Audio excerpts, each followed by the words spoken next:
مجتہد کی طرف رجوع کیا یا پہلے تقلید ہی نہیں کرتے تھے. دونوں صورتوں میں آپ پہ ضروری ہے کہ اسی مجتہد زندہ کی تقلید پر باقی رہیں.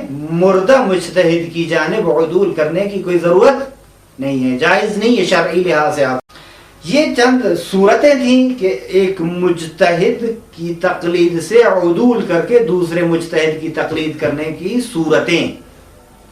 بس کلن جو صورتیں ہوئی، سب سے پہلے صورت جو انہوں نے ذکر کی یہ تھی کہ غیر عالم سے عالم کی جانب. دوسری صورت یہ تھی کہ مساوی ہیں دونوں. تیسری صورت یہ تھی عالم سے غیر عالم کی جانب. تو ان کا حکم کیا تھا؟ غیر عالم سے عالم کی جانب عدول کرنا واجب ہے، مساوی سے مساوی کی طرف جانا جائز نہیں ہے، وہ بھی اس صورت میں کہ اس کی فتویٰ پر عمل کر چکا ہو. تیسری صورت یہ تھی کہ عالم سے غیر عالم کی جانب جانا جائز ہی نہیں ہے. چوتھی صورت یہ تھی کہ ایک مجتہد کی پہلے تقلید کرتے رہے اور بعد میں معلوم ہوا کہ وہ صلاحیت فتویٰ بھی نہیں رکھتا تھا، تو اس صورت میں واجب ہے کہ اس کی تقلید کو چھوڑ دیں. اب اس کے علاوہ پانچویں صورت یہ تھی کہ مرجع جس کی آپ پہلے تقلید کر رہے ہیں اور شرائط اجتہاد میں سے مرجعیت میں سے کوئی ایک شرط فوت ہو جاتی ہے، فاقد ہو جاتی ہے، مثال کے طور پر وہ مجنون ہو جاتا ہے، تو اس صورت میں ضروری ہے آپ دوسرے زندہ مجتہد کی جانب رجوع کریں. یہاں واجب ہے. چھٹی صورت یہ ہے کہ وہ مجتہد جو اب تک عالم کی حیثیت سے ہے لیکن اب اس دور میں ایک اور مجتہد آ گیا جو اس سے بھی زیادہ ہے، تو اس صورت میں بھی عدول احتیاط واجب کی بنا پر ضروری ہے. ساتویں صورت یہ ہے کہ جو مجتہد جس کی ابھی تک آپ تقلید کر رہے تھے وہ اس دنیا سے اب چل بسا ہے، رحلت کر چکا ہے، تو زندہ مجتہد کی جانب عدول کرنا جائز ہے، بلکہ احتیاط مستحب ہے. مستحب ہے کہ عدول کرے. نیچے میں نے رہبر معظم کی جو فتویٰ دی وہ بھی نقل کر دی. آخری صورت یہی تھی کہ مجتہد زندہ سے مردہ مجتہد کی جانب رجوع کرنا کیسا ہے؟ تو جواب یہی تھا کہ یہ جائز نہیں ہے شرعی لحاظ سے. اب یہاں چند مسائل ہیں. کلن یہاں جو ہے اس عنوان میں 5 مسائل ہیں. مسئلہ نمبر اول یہ اصل عدول سے کیا مراد ہے؟ آپ کہہ رہے ہیں کہ ایک مجتہد سے دوسرے مجتہد کی طرف عدول کرنا. عدول کا معنی کیا ہے؟ عدول کا مطلب کیا ہے؟ عدول کی کیا مراد لیتے ہیں آپ؟ کہتے ہیں کہ عدول سے مراد یہ ہے کہ دوسرے مجتہد کی فتویٰ پر عمل کرنا.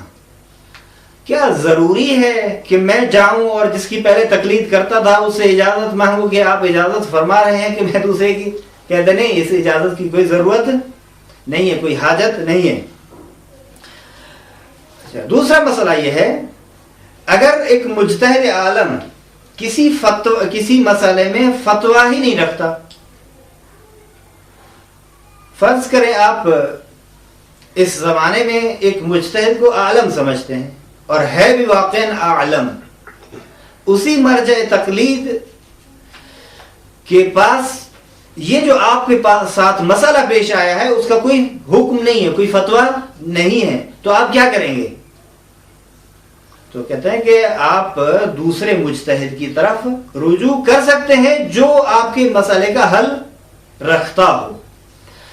کہتے ہیں کہ احتیاط واجب کی بنا پر جس مجتہد کی جانب آپ رجوع کر رہے ہیں وہ باقی دوسرے مجتہدوں سے زیادہ علم رکھتا ہو. یعنی در واقع یہاں 2 قسم کے عالم ہیں. ایک تو سب سے زیادہ علم رکھتا ہے جس کی آپ تقلید کر رہے ہیں تمام مسائل میں، یہ حکم موجود جو آیا ہے اس کے پاس اس کا کوئی جواب نہیں ہے یا وہ کوئی فتویٰ نہیں ہے اس کا، تو آپ ایک اس سے تھوڑا سا نیچے درجے پہ جو ہے لیکن باقی سب سے عالم ہے اس شخص کی طرف رجوع کریں اور اپنے مسئلے کا حل تلاش کریں اور اسی پر عمل کریں. نمبر 3 کہتے ہیں کہ اگر کسی مسئلے میں کسی مجتہد کی فتویٰ چینج ہو چکی ہو تو کس فتویٰ پر عمل کریں؟ اب یہ جو جدید فتویٰ ہے اسی پر یا پہلے والی فتویٰ پر؟ کہتا ہے کہ اس جدید فتویٰ پر عمل کرنا واجب ہے اور گزشتہ فتویٰ پر عمل کرنا اور اسی پر باقی رہنا جائز نہیں ہے۔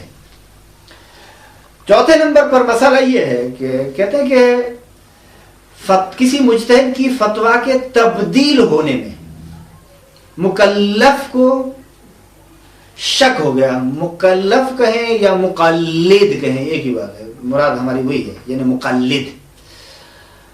تو کہتے ہیں کہ وہ جب تک شک کی حالت میں ہے تو وہ پہلی فتویٰ پر عمل کر سکتا ہے یہاں تک کہ مسئلہ روشن ہو جائے۔ جب مسئلہ واضح ہو جائے، روشن ہو جائے تو پھر اسی پر عمل کرنا چاہیے۔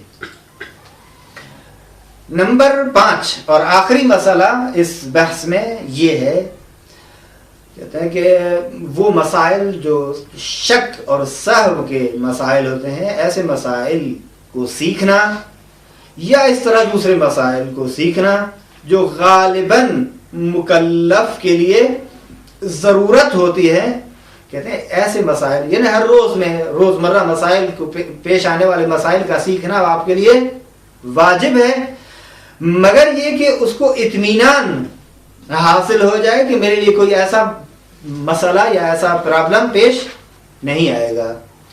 یعنی میں ایک ایسے خضوع اور خشوع اور اطمینان قلب سے نماز پڑھتا ہوں کہ مجھے شک و شبہ حاصل ہی نہیں ہوا ہے، ضرورت میں ضروری نہیں ہے اس کے لیے وہ جا کے شکیات نماز کی تمام تفاصیل جان لے۔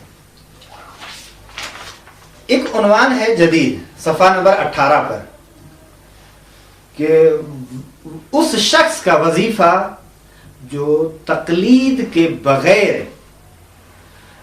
اسلامی احکام پر عمل کرتا رہا ہے یا تقلید تو کی ہے لیکن اس کی تقلید صحیح نہیں تھی، تو اس کا وظیفہ کیا ہے؟ کیا اس کے اعمال ٹھیک ہیں یا اعمال اس کے ٹھیک نہیں ہیں؟ دیکھیے یہاں یہ کچھ صورتیں بنا رہے ہیں۔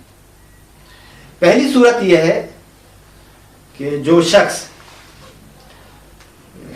ایک مدت تک اعمال کو بغیر تقلید کے انجام دیتا رہا ہے، ٹھیک ہے۔ دوسری صورت یہ ہے کہ ایک شخص ایک مدت تک ایسے مجتہد کی تقلید کرتا رہا ہے جو جامع شرائط نہیں تھا، یہ دو صورتیں ہوگی۔ اب دونوں کا حکم مختلف ہے۔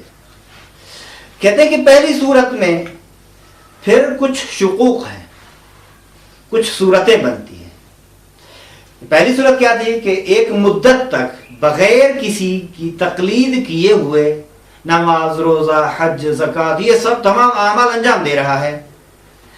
کہتے ہیں کہ جب یہ سمجھ جائے نمبر 1 کہ اس نے اپنے واقعی وظیفے پر عمل کیا ہے تو اس صورت میں اس کا عمل یہ جو بھی اعمال انجام دے چکا ہے ٹھیک ہے، یا اس کا عمل ایک ایسے مجتہد کی فتویٰ کے مطابق ہے جس کی تقلید کرنا اس کا وظیفہ تھا، یعنی مطابق ہے، تو اس صورت میں بھی اس کے اعمال جو بغیر تقلید کے انجام دے چکا ہے ٹھیک ہے۔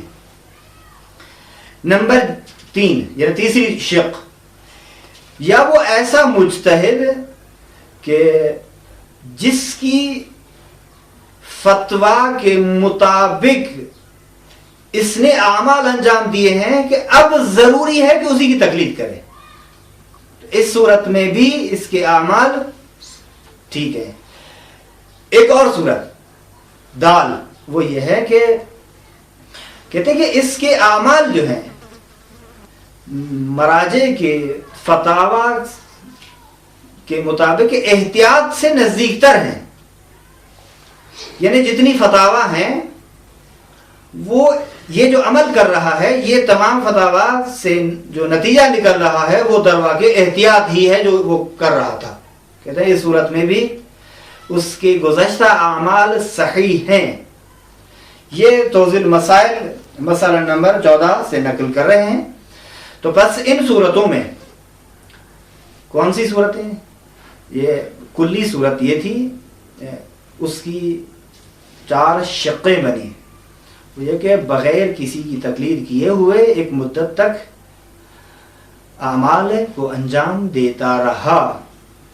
ان میں 4 صورتیں یا 4 شقوق بنی، الف با جیم دال. ان چاروں صورتوں میں، چاروں شقوق میں اس کے اعمال ٹھیک ہیں.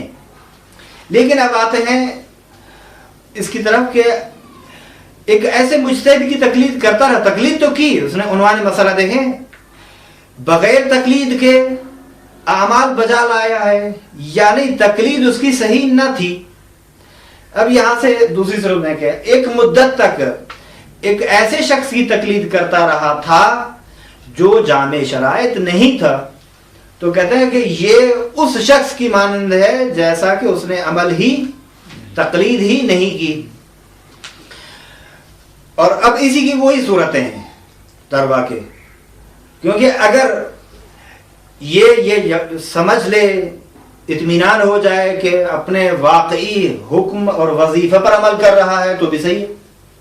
جس نے کہا کہ اگر مدت زمانی از کسی تقلید کر دے کہ جامع شرائط نہ بودے مانند کسی اس کے بدون تقلید عمل کردہ است، یعنی اس کا حکم بھی وہی پہلا ہے، یعنی وہی 4 شقوق جو پہلے مسئلے میں تھیں جو بغیر تقلید کے کر رہا تھا، اس کی بھی یہی صورتیں بنیں گی. اگر اس کی بھی یہی صورتیں ہیں تو اعمال ٹھیک ہیں، اگر یہ صورتیں نہیں ہیں تو اعمال اس کے ٹھیک نہیں ہیں، اس کو دوبارہ قضا کرنے پڑیں گے. اب یہاں سے ایک اور سوال ہے، دیکھیے کہ اصلا کیسے ہم پہچانے کہ مرجع تقلید کی شناخت کی راہیں کیا ہیں، اس کی طرق کیا ہیں. کہتے ہیں دیکھیے فطری طور پر انسان عاقل اور انسان بالغ کسی بھی مطلب کو بغیر تحقیق کیے ہوئے قبول نہیں کرتا. فطری ہے، یعنی دیکھیے اصلا پیشوہش اور تحقیق جستجوگر ہونا انسان کے لیے فطری عمل ہے، وہ اسی فطرت کے مطابق. اس کے لیے آپ دیکھیں بچوں کے سوالات جو ہیں وہ خود آپ کو اس مطلب کی طرف رہنمائی کریں گے. بچے جب تک آپ ان کے لیے کوئی قانع کنندہ توجیہ نہیں کریں گے تو وہ آپ سے قبول نہیں کریں گے آپ کی بات کو. تو کہتے ہیں کہ دانا اور عاقل انسان کبھی بھی بغیر دلیل اور بغیر تحقیق کے کوئی بھی مطلب قبول نہیں کرتا. کہتے ہیں ضروری ہے بس کہ کسی کو بنوانے مرجع دینی اپنے لیے انتخاب کر دیں، اور اس مرجع دینی کو 3 طریقے سے پہچان سکتے ہیں. نمبر 1 کہ خود یہ شخص عالم دین ہے اور مجتہد اور مرجع تقلید کو سمجھ سکتا ہے، پہچان سکتا ہے، جان سکتا ہے. اور مرجع تقلید جو جامع شرائط ہے یہ خود صلاحیت رکھتا ہے کہ اس کو پہچان لے کہ یہ جامع شرائط ہے یا یہ جامع شرائط نہیں ہے. تو ایک تو طریقہ یہ ہے کہ خود انسان میں یہ صلاحیت ہو، ایک اتنا علم ہو کہ خود پہچان لے. نمبر 2 جو 2 عالم جن کا کام ٹھیک ہو،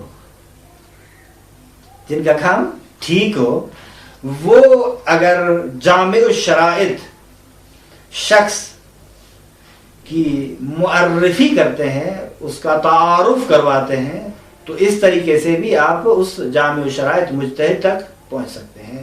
یعنی آپ اس کو بعنوان مجتہد جامع شرائط قبول کریں اور اس کی تقلید کر سکتے ہیں. اور یہ جو 2 عالم ہیں ان میں بھی یہی صلاحیت ہو کہ مجتہد جامع شرائط کی تشخیص ان کے لیے ممکن ہو، تشخیص کر سکتے ہوں، طاقت اور قدرت ہو کہ مجتہد جامع الشرائط کی تشخیص کر دیں اور کہہ دیں کہ یہ ہے. نہ ہر 2 عالم، ممکن ہے 2 عالم ہو لیکن وہ تشخیص نہیں رکھتے، تو اس صورت میں ان کی بات قابل قبول نہیں ہوگی. نمبر 3 کہتے ہیں عالمان دین بہت سارے علماء کا ایک گروہ کہ جن میں تمام، دیکھیں یہاں یہ صورت ہے کہ خود تشخیص جامع شرائط موجود ہو ان میں، کہ جامع شرائط مجتہد کی